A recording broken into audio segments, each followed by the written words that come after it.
That's a high fly ball to right field. Back, and it drops by the wall. This should score one. Anders comes in, he slides in, the game is tied. A crucial RBI double for Jared Wasserman. And the Skippers have come back from 4 down to tie the game at 8. Why Stevenson was taken out of the game. He is 0 for 2 with 2 strikeouts, so this should just be to breathe some life in to the Skippers offense as they are sorely lacking with 10 strikeouts on the day. The pitch. That is a line drive hit to right field. Right fielder's going back, looking up, and dropped! This has scored 1. Doyle coming in for 2. And it is a tie game in Elizabeth City. A pinch hit RBI double for Cameron Morris. Makes it a 5-5 ball. That's a fly ball hit into right center field. Going back, looking up, and that drops in for a base hit. They're waving Morris home. The throw will not come. The game is tied. The game is tied. An RBI double for Caden Dudley, and it is tied at 6. Pitched tonight, the last inning, the pitch. And that is a deep fly ball. And that drops at the wall. This will give River City the lead. Anders Brown will clear the bases. And just like that, River City leads by 2. A base clearing double for Christian Bartroff. Copeland working from the windup. The pitch. That's on the inside corner for strike 1. Side stand right to the outside corner. A lot of right-handed batters on the Skippers. I tend to get a bit confused. Copeland batting to the windup. The pitch. That is outside for ball 1. 1-1 count. Schmatter Brown ends this game with a 352 batting average and 835 OPS. Copeland waiting for his pitch. Count is 1-1. Copeland into the windup. The pitch. That's low in the dirt for ball 2. 2-1 count on Schmatter Brown. Copeland in his last appearance went 5 innings of work against New Bern. The pitch. High for ball 3. 3-1. Schmatter Brown coming into this game with 25 hits, 15 RBIs, and 12 runs. He also has 4 stolen bases. That is a keynote because every player in the Kingston lineup has a stolen base in their stat book. The pitch. That's going to be up the middle for a base hit into right center field. Greenwich Field, Schmatter Brown on base to lead off single. Brown gets a base hit through the middle. Brings up second baseman, number 26, Jacob Koenig.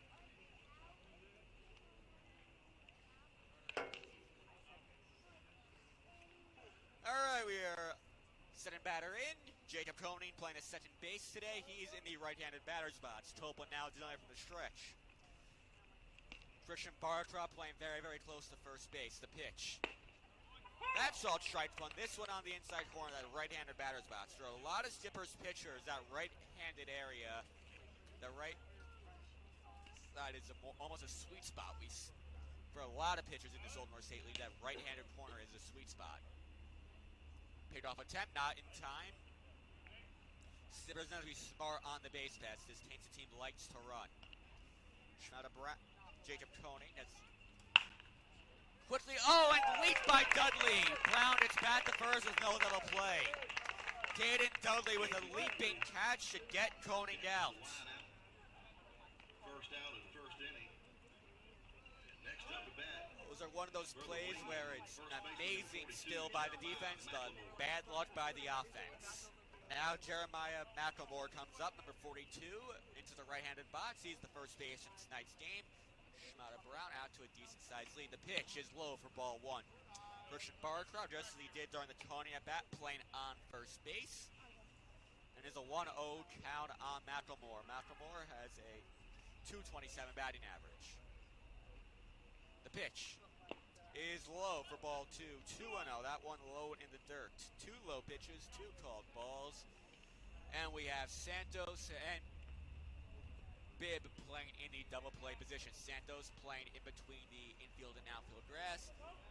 Bibb playing that same depth, while Dudley's playing on the infield grass. The stretch. And that's to go to the backstop, and Shmata Brown reaches second base.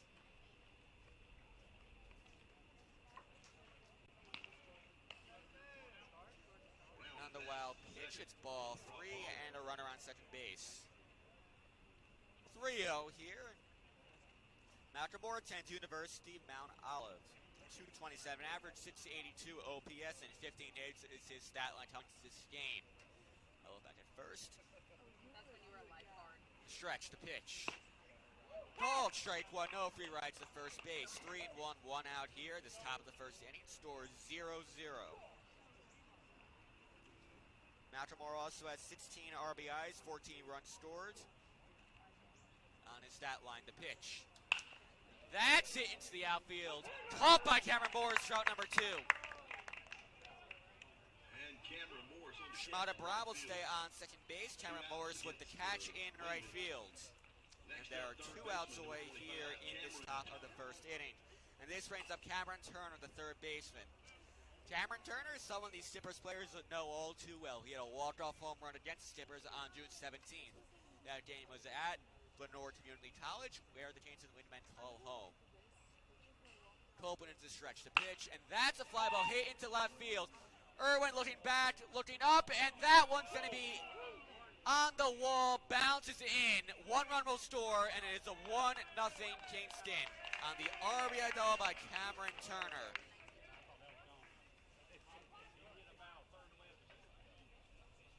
Turner with a double and left field. RBI double for Cameron Turner That brings up left field is number 1-0 22, AJ Kingston. Salmon. And just like that, for the second straight start, Andrew Copeland has surrendered a run in the first inning. I'll look back at second base. The pitch. Swing and miss for strike one. 0-1 on A.J. Simmons, the left fielder. Simmons in this game, the .240 batting average, a .545 OPS. Copeland pitching from the stretch. Look back at second, the pitch. Call for strike 2. 0-2 on Simmons. On deck for the Windmen is Thomas Lanzi, the catcher. Simmons into an 0-2 count. He, a right-handed batter playing left field. Copeland into the stretch. Look back at second base. He takes a step, the pitch. That's fouled into the dirt. Rain is starting to come down. Karen gets a new ball by the umpire. 0-2, 2 outs. Simmons, in addition to the .240 average, has 6 hits and 6 RBIs and 3 runs scored. That's his stat line. 0-2, 2 outs. The pitch. That's a fly ball hit down the right field line, and that will drop foul. Morris and Barcroft are running towards it, but that's out of their reach. Foul ball, still 0-2 on Simmons. We got a bit of a sun shower here at Knob Street Park. Staff here, the players that play on the Stippers, put in the words in the seals ready for game time. 0-2, 2 outs, 1-0 Kingston. The pitch. Called strike 3. That'll end the inning as Simmons goes down on strikes. 1 run on 2 hits and 1 man left on base.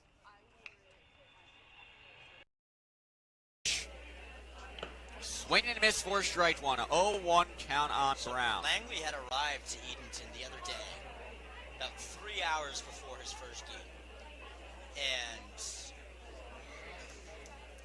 came in and pitched 3 shutout innings. The pitch. Called strike 2. 0-2 on Brown. So Colin Langley attends Mid-Atlantic Christian University, a school that's only 2 minutes away from home field at Knob Street Park, where the Stippers play. The pitch.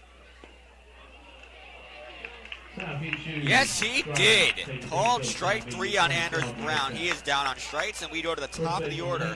Jalen Drenage up now. He is 1 for 2, a single and a ground out. Jalen Grudge, a big dude.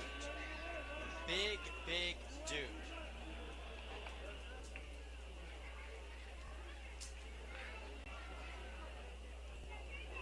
Langley into the windup. The pitch. Called strike one, and we have 4 strikes here to start things off for Langley. Jalen Greenwich, listed at 6 feet, 195 pounds. That is a blooper into right center field. Rector was on the run. That'll go into the right fielder's hands for a 1-out single for Greenwich, his second hit of the day, and this puts a runner on first base for Santos. Yeah, just a really strong, as I was talking about it. Greenwich, a really big guy. He fisted that one into center field. He just muscled that one in the outfield. That was more about him being a big guy than it was able to put a really good swing on. And Santos comes up now. He's 0 for 2. He reached base on a fielder's choice in the first inning. That's a grounder to third. This could be 2. And that goes into right field. Greenwich going to third base.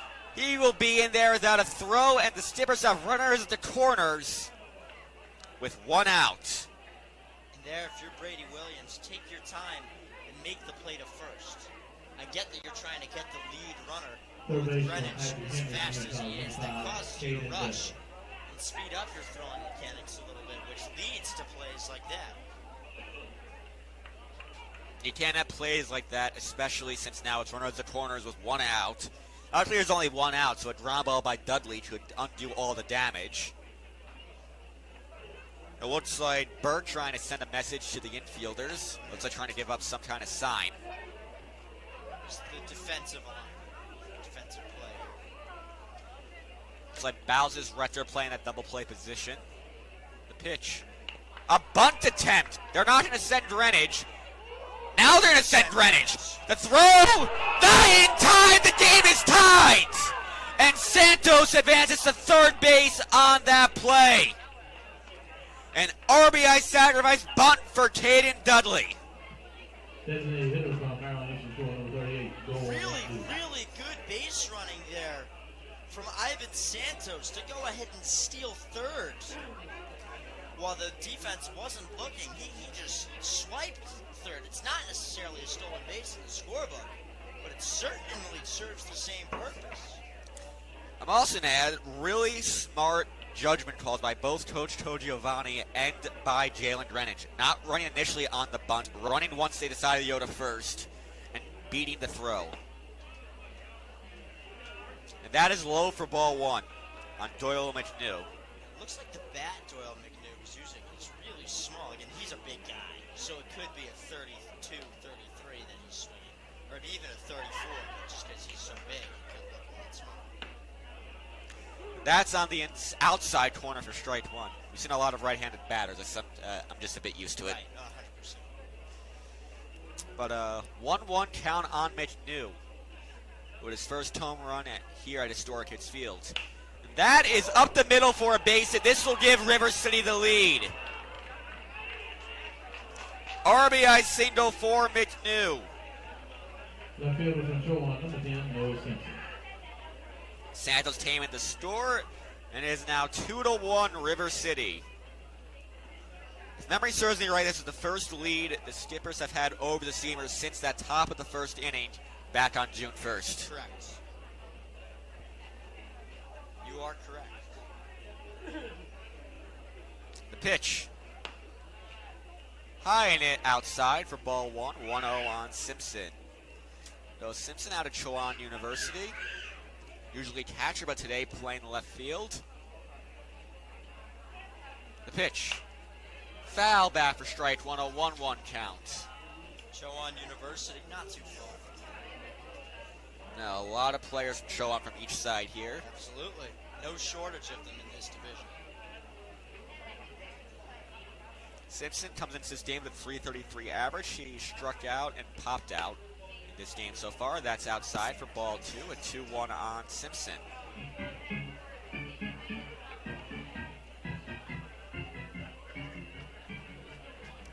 And to answer our question of if Lamb was going to be here for another inning, just by looking at the bullpen, that's foul for strike 2. We can clearly see some action there. Tyler Overland is getting loose. Not getting loose. Batting cage kind of restricts our view, so it's hard to figure out who that is. Does everyone on your roster know how to pitch, or do you guys ever run out of pitchers when you do this? We are yet to run out of pitchers. That's low for a full count. 3-2, 2 outs. So I know in the MLB it's been common over the last couple of seasons to do a sort of bullpen start where one reliever goes 2 innings, like 2-2, 2-2, 1. But I've never seen it like this. 1 guy per inning, and that's fouled again as the bat will continue. It almost acts as if it's their bullpen. So it's just to keep them high and keep them loose for in case they need to make a big start. Are these kind of things planned, or does the coaching staff just kind of feel it as the game goes on? Most of the time it's planned.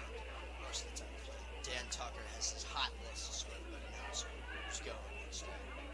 Picked off a 10, no slide necessary for New, but there was a throw. Steamers' next league game isn't for 4 days anyways, so they're just trying to keep their arms loose. Fouled again on Simpson. It's interesting they choose to do this on a lead down. I know that was some chatter in the press box amongst all 5 of us up here. That they choose to do this on a lead game, but it's been working out for them. Only 2 runs allowed, and it's been a highly defensive game up until these past 2 innings. Yeah, whether the offense did score 2 runs is the question. That'll put Simpson on base. Runners on first and second for Cade Irwin, who was 1 for 1 with a single in the 4th inning. Langley, little shaken up here this inning, struggling to find the zone with his breaking ball, and his fastball not overly hard, so it's not something that you can really overpower people with. Yeah. Well, Langley comes in here with some good numbers from MacU, a 2.13 ERA through 12 appearances. Timeout called by Irwin.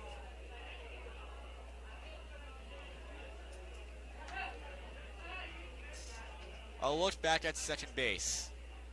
The pitch. Low from ball 1. 1-0 on Irwin. That was a really good spot from Colin Langley. You should just keep working that lower part of the zone that Jonathan Foster played on there. Is known for giving. He likes to give the low part of the zone and the outside half of the plate. Not only that, it's incredibly hard for a batter to judge a low pitch.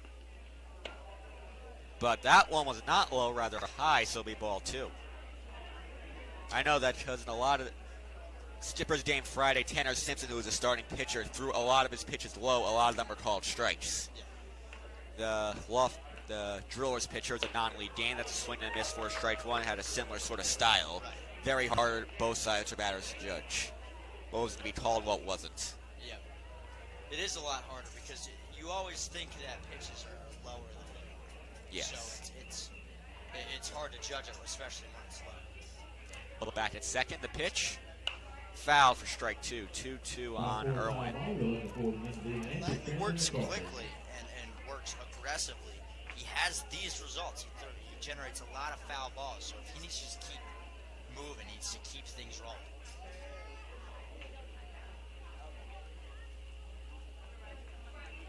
And runs first and second. 2-2. 2 outs. 2-1 Stippers. The pitch.